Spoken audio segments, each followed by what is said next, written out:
Hi folks, welcome to the Prepared Homestead. This is Travis. Thank you all for stopping by to watch. Starting off with a chilly start this morning. Even still got a little ice on the window. And we had snow yesterday. None of it stuck here where I'm at, but there's certainly areas around here that got 3, 4, 5 inches of snow. Not that far from us. We were just outside of where it was sticking, but today it's supposed to be in the mid to upper 50s, maybe 60, same as tomorrow. I know it's crazy, but that's the Ozarks, and if it was any other way, we would think something was off around here. I had an amazing evening last night. I had a hard time going to sleep. I was so pumped. I was so, just mind was racing. I was invited to speak at the local school board meeting, and it went pretty amazing. Now, I'm not going to fill you in all the details because it's too public here on YouTube to talk about it. But I will talk a little bit about it over on Locals today for you members there. I'm not saying that to promote it necessarily. It's just that, you know, I don't tell all the local community stuff. That's you guys just get a little sliver of it because it's public, right? And I don't want everyone in the world knowing exactly all the details of what's going on here in this local area. But if you're interested in that, you can go over to Locals today at some point, and I will have a video up talking about that. And it was pretty unbelievable. But speaking of that, I know we talk about a lot of the negative stuff that's going on, and it's not with the intentions of being negative. It's just that's what's going on, right? It's stating facts. It's talking about the real stuff that's happening, and it's happening, like we say, at a more rapid pace than we've probably ever seen in our lifetimes. I mean, do you realize, as much as I was thinking about this yesterday, just to try to not go too far off course. I know I could pretty much guarantee the opinions of 99.9999% of my audience when it comes to Joe Biden. But step back from the political view of it and just take in the fact that for the first time, probably, at least first time that it's been so publicly known, we have a president, a guy that's sitting in the White House, whether if you think it's legitimate or not, the world sees him as the president, and he's just completely incapable of just speaking, of walking, of standing in the right place, of doing his job. And it's quite possible that before the end of his first term, that he may not end up finishing it. He may end up getting replaced. And Kamala Harris, which, I mean, we don't have to go into how horrible it'd be to have her. I mean, I don't honestly know if it'd be that much worse, but the point is how crazy the world is right now, how crazy things are here in the United States, where just the simple thing of having a president of this stature, quality, poor quality, and that the black eye, the way, the laughing joke that we are, even though there's been past presidents that people did or didn't like, it's very different now that, you know, the world leader, the most powerful country in the world, has a president that just mumbles around and, I mean, looks like he needs to be in a nursing home. That alone is quite a bit when you really sit back and kind of take it in. But to kind of not talk so much about the negative stuff today, I know that probably most of your personal experiences and the things that you're seeing online indicate that the people, not the stuff that's going on, but the actual real people are just buying into everything, are, you know, signing up to have their lives, you know, chipped away with the big brother new world order kind of stuff. But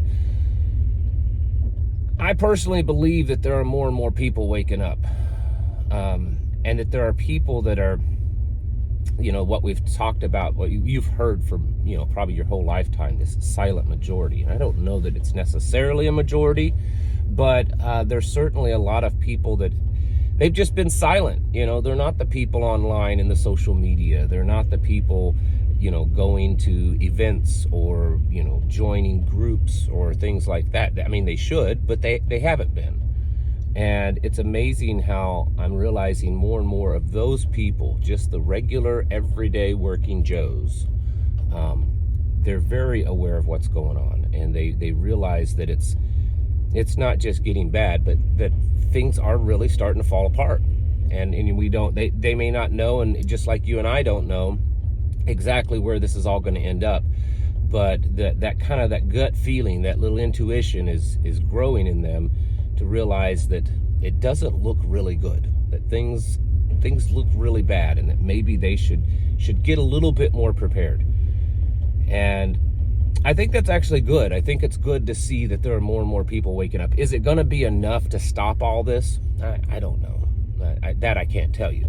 But what it tells me is that there's a possible chance that if things really, really fall apart bad, if it gets bad, like some of us think that it could, that maybe it won't be as bad, simply because there's more people that are awake, that are serious about not giving in and giving up.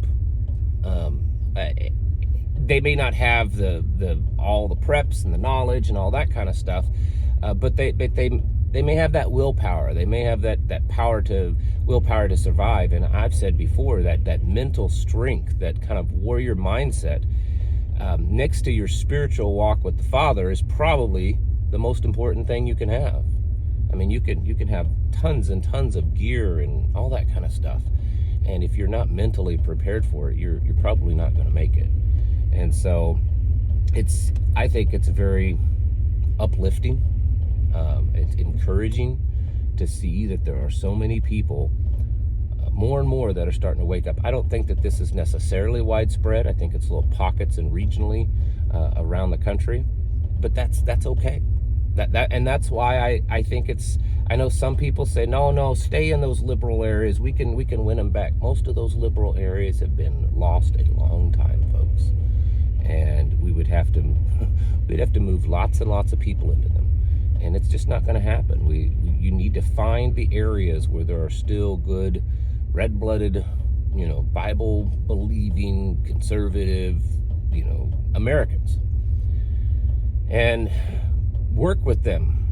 You may not agree on everything. They may be, you may be way advanced, ahead of them when it comes to understanding what's going on and preparedness and all that kind of thing. Self-sufficiency, all that.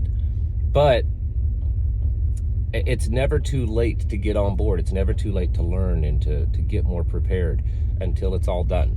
I mean, it's just never too late. And so don't give up on people necessarily. I've never felt comfortable with this idea of just, stick your head in the sand, bunker mentality. And I come from that belief from reading my Bible.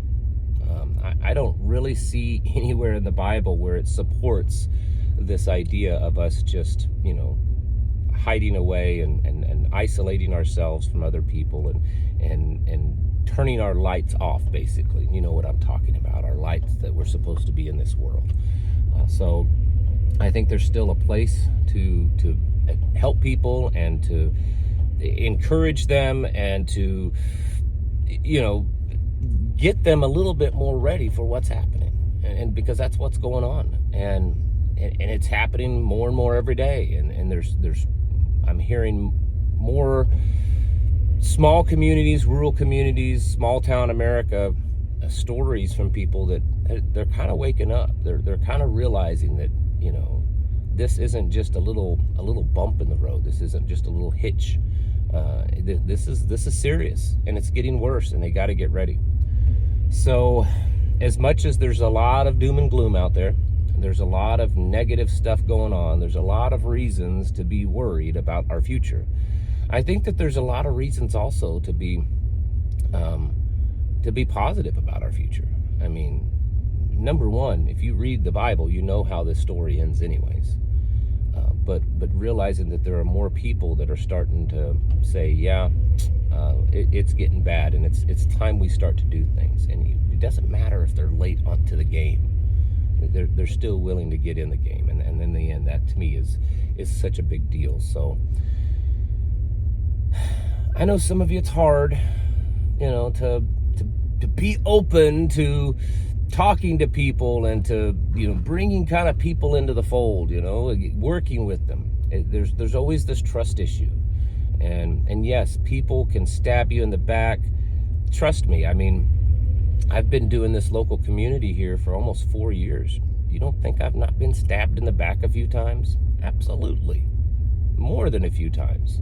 People come in and they're gonna be part of, they're gonna do this, and then all of a sudden something happens, and they flake out. And in the end, I see that as that's that refinement through fire. That's the wheat and the chaff kind of thing, and it's all part of the necessary process of getting down to the real gold, to the real people that are serious about it. So you have to toughen up, harden up, and be okay with that through the process, because that's the process. That's the process with anything. I mean, look at business, look at churches, nonprofit organizations. They go through the same kind of thing.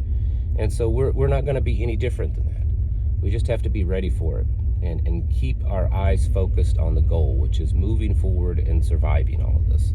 And just keep a forward momentum of preparedness, of community building, of, building that kind of tribe of people around you that get it, that things are bad and they're getting worse, and they're willing to pull together. Even if they have differences, they're still willing to pull together so that everyone's survival level is increased because of that, because there's just more in numbers.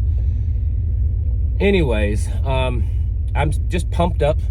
A lot of good things going on. I mean, not everything's good. There's always those bad things that happen, just in the last couple of days with all this good stuff that you hear me talking about. Things have come across my desk that, kind of set you back a little bit, but that's okay. We work through those. There's always adversity in life. And so we have to keep as positive attitude as we can, our eyes focused on the goal, and continually developing and strengthening our spiritual walk with Yeshua and God his Father, because I mean, that is the ultimate goal, isn't it? Folks, you need to get your houses in order and prepare yourselves mentally, physically, and spiritually. Thanks for watching, and I'll catch you in the next video.